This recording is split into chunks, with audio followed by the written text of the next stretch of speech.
আসসালামু আলাইকুম। Welcome to জান্নাত কুকিং চ্যানেল। আজ আমি নিয়ে এসেছি ডিমের রেসিপি। সিদ্ধ ডিম এভাবে রান্না করলে যেই খাবে সেই মাছ মাংস থেকে ডিম বোনা খেয়ে অনেক তৃপ্তি পাবে। এই স্বাদ ভোলার নয়, মুখে লেগে থাকবে। আশা করি আপনারা একবার হলেও এই রেসিপিটা ট্রাই করবেন। তাহলে চলে যাই রেসিপিতে। সিদ্ধ ডিম নিয়েছি। ডিমগুলো ছুরির সাহায্যে উপর থেকে আস্তে আস্তে কেটে দিচ্ছি। ছুরিটা ভিতরে ঢোকানো যাবে না, উপর থেকে শুধু চামড়াটা হালকা হালকা করে কেটে নিচ্ছি। কাটাটা শুধু এই জন্যই যাতে বাজার সময় ছিটকে গায়ে না আসে। দিয়ে দিচ্ছি হাফ চামচ হলুদ গুঁড়া, হাফ চামচ লবণ। এগুলো হাতের সাহায্যে ডিমের সাথে ভালো করে মিশিয়ে নিচ্ছি।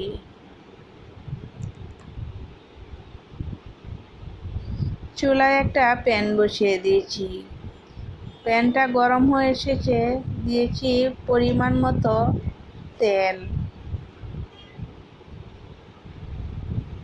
তেলটা গরম হয়ে এসেছে, এখন লবণ হলুদ মাখিয়ে রাখা ডিমগুলো আস্তে আস্তে দিয়ে দিচ্ছি। ডিমগুলো আস্তে আস্তে নাড়াচাড়া করে ভেজে নিতে হবে। ডিমটা এরকম করে ভাজতে হবে যাতে সব দিক দিয়েই সমান ভাজা হয়। ডিমটা আমি খুব বেশি ভাজি নাই, মিডিয়াম করে ভেজেছি। খুব বেশি ভাজলে উপর দিক দিয়ে শক্ত হয়ে যায়, খেতে ভালো লাগে না। এখন এই তেলের মধ্যেই আমি 1 কাপ পেঁয়াজ কুচি দিয়ে দিয়েছি।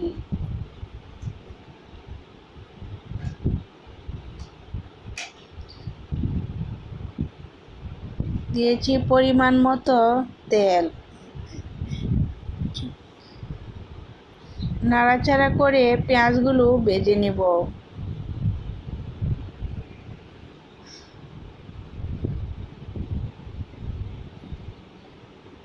পেঁয়াজগুলো প্রায় বাদামি কালার হয়ে এসেছে।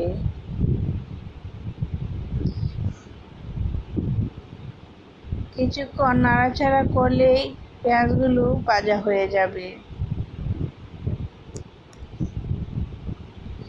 এখন এর মধ্যে দিয়ে দিচ্ছি এলাচ, দারচিনি, তেজপাতা। পেঁয়াজের মধ্যে আমি এই ফোড়নগুলো দিয়ে কিছুক্ষণ ভেজে নেব। পেঁয়াজের সাথে ভাজা হলে স্মেলটা ভালো আসে, ডিমের টেস্টটা অনেক ভালো হয়।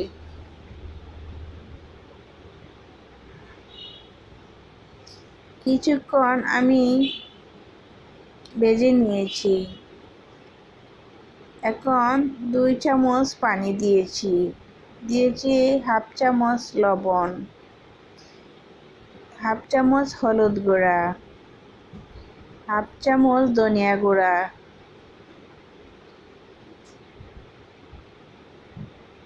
হাফ চামচ মরিচের গুঁড়া, হাফ চামচ ভাজা জিরা গুঁড়া। এগুলো নাড়াচাড়া করে কিছুক্ষণ কষিয়ে নেব। এখানে বেশি মশলা দেওয়া যাবে না, এই রান্নাটা অল্প মশলাই তৈরি করতে হয়।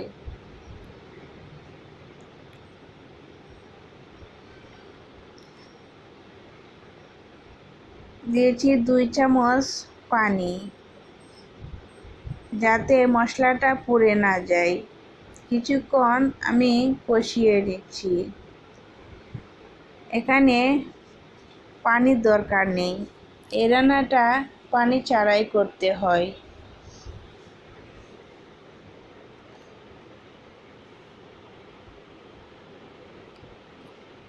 এখন আমার কষানোটা প্রায় হয়ে এসেছে।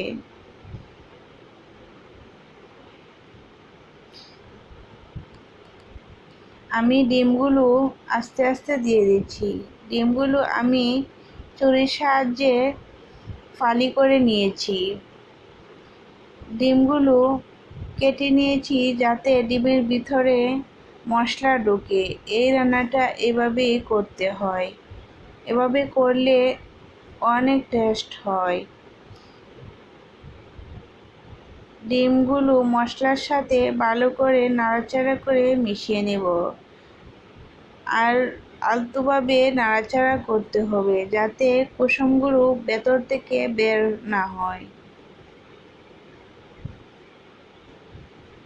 আমি আস্তে আস্তে নাড়াচাড়া করে উলটপালট করে মশলা মিশিয়ে নিয়েছি।